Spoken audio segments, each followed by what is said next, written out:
So, also, please feel free to, like, if you have something you want to ask. Don't even think about it. Just if that spurs your thinking, you're like, hey, let's, I'd love to hear about this, or whatever. Sure. So, Kenneth, you told me where you were born, and I already forgot the name of the town. Toledo, Ohio. Toledo. Yeah. And you were born into a blue-collar family. Right, a blue-collar family, a two-mother family, because the five older boys, the mother had died, and my father remarried, and then there were three of us with the second mother, myself, a younger brother, and younger sister. And both mom and dad were German descent? No, my mother is a completely Irish background, so we had a mixed German-Irish background, and it was real different flavor on each side. The German side, hardworking, soft-spoken,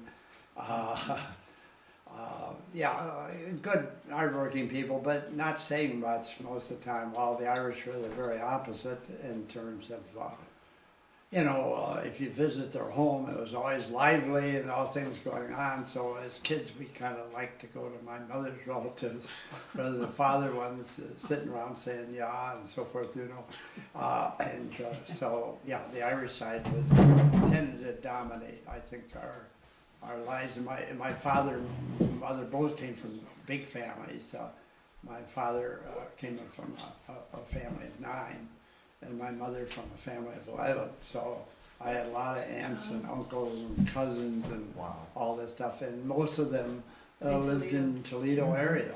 And my grandfather had come as a child from Germany and moved to Minster, Ohio, which is down near the west side near Wapakoneta, where Neil Armstrong came from. I mention that because Neil Armstrong's mother was German, his father was Scotch, and when they showed the pictures when we read the book on Neil Armstrong in our history book club, his mother's picture looks just like our kind of relatives that we had on the German side of the thing. But there were the three of us, and I think the main Irish influence on the three of us was much more towards upward mobility. The Irish really wanted you to get college educated, even though my mother was not college educated. They wanted you to get college educated, and she would take you around and show you the automobile factory and said that's where you'd end up if you didn't study hard in school. Right? And she would take you by there and say that's where you're going to end up. So the Irish were very upwardly mobile. And what was her name? Isabel, Madame O. Oh, okay. And do you have a sense of, do you have any sense of your birth story? Like well, when I you were know born, it were you born was at home a or in a hospital? difficult birth. I was born with forceps. So when I had a neck injury, I know that I had to later have an operation on, but to get my neck straightened out.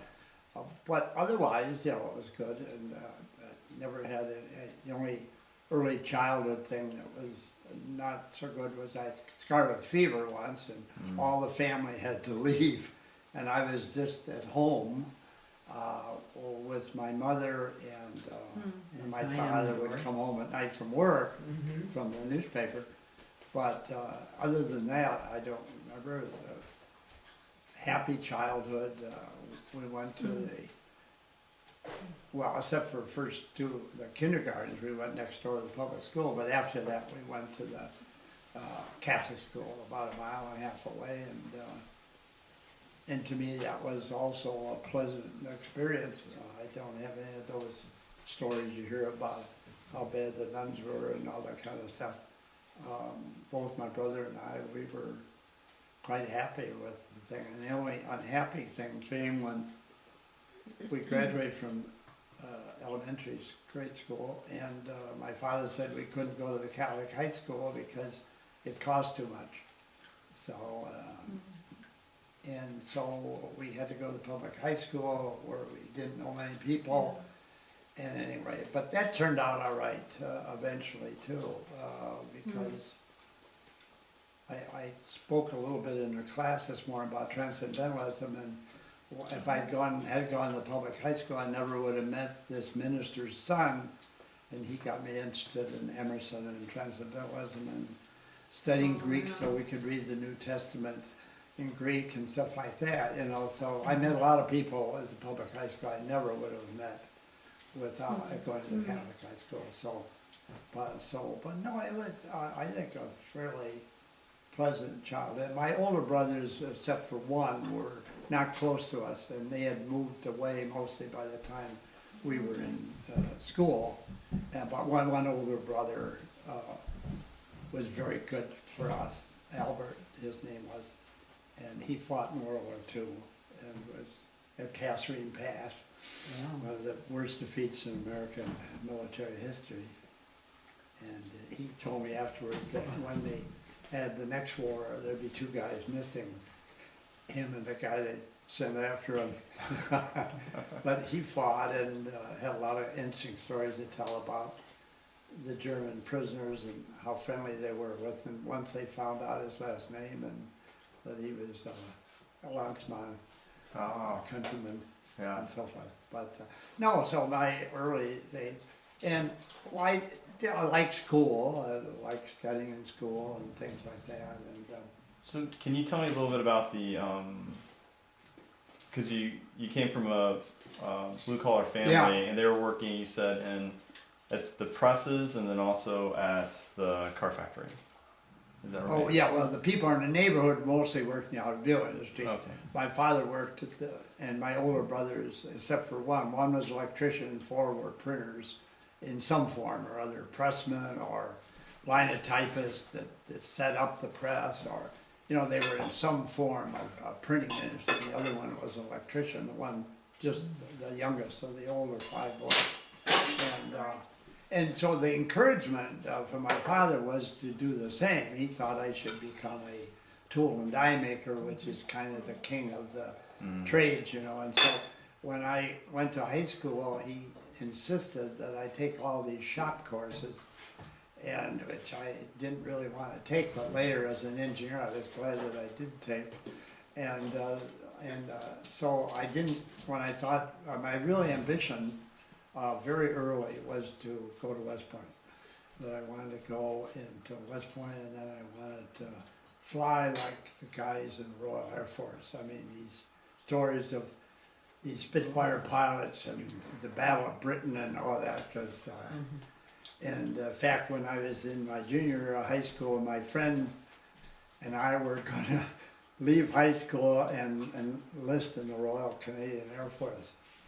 And he did, and he actually went and flew with, and before the war ended, you know, but my father went with me. He said that was insane to do that.